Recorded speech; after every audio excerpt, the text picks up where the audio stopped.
ആലപ്പുഴയിൽ കഴിഞ്ഞ ഒരു വർഷത്തിനുള്ളിൽ സമാനമായ രീതിയിലുള്ള 7ാമത്തെ കൊലപാതകമാണ് ഇത്. കൊലപാതകത്തിൽ വിറങ്ങലിച്ചു നിൽക്കുകയാണ് നാട്.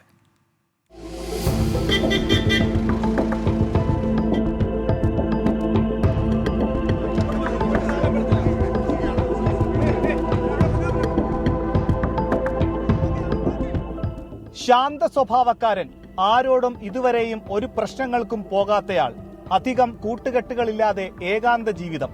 ജയചന്ദ്രനെ കുറിച്ച് നാട്ടുകാർ പറയുന്നത് ഇങ്ങനെ: സ്വഭാവം ആള് പൊതുവെ ശാന്തനാണ്. അങ്ങനെ ഇവിടെ ഒരുപാട് വലിയ അടുപ്പോ സഹകരണമോ ഒന്നും അങ്ങനെ ഇല്ല.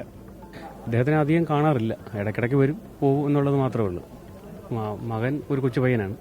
ഇയാളെപ്പറ്റി അങ്ങനെ നമ്മൾ ഒരു മറ്റുള്ള രീതിയിൽ കേട്ടിട്ടില്ല.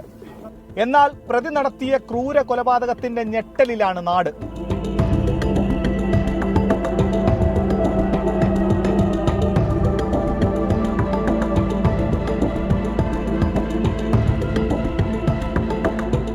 മൃതദേഹം കുഴിച്ചിട്ട പറമ്പിൽ മണ്ണ് മാറ്റിയത് ശ്രദ്ധയിൽപ്പെട്ടിരുന്നുവെങ്കിലും സംശയങ്ങളില്ലാത്തതിനാൽ ഉടമസ്ഥർ പോലീസിനെ ഇക്കാര്യം അറിയിച്ചിരുന്നില്ല.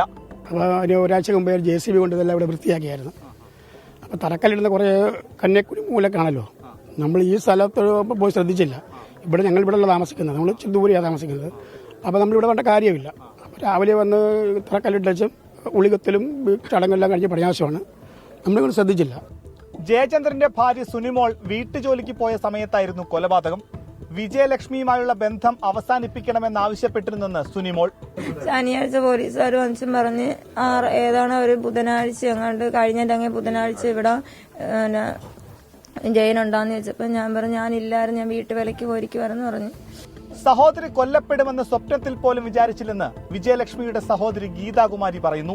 11-ാം തീയതി കൊണ്ടുവന്ന് അവിടെ കരുനാഗപ്പള്ളി സ്റ്റേഷനിൽ കൊണ്ടുവന്ന് ഞാൻ പരാതി കൊടുത്തായിരുന്നു. ഇതുപോലെ ചേട്ടത്തിയെ കാണുന്നില്ലെന്നും പറഞ്ഞ്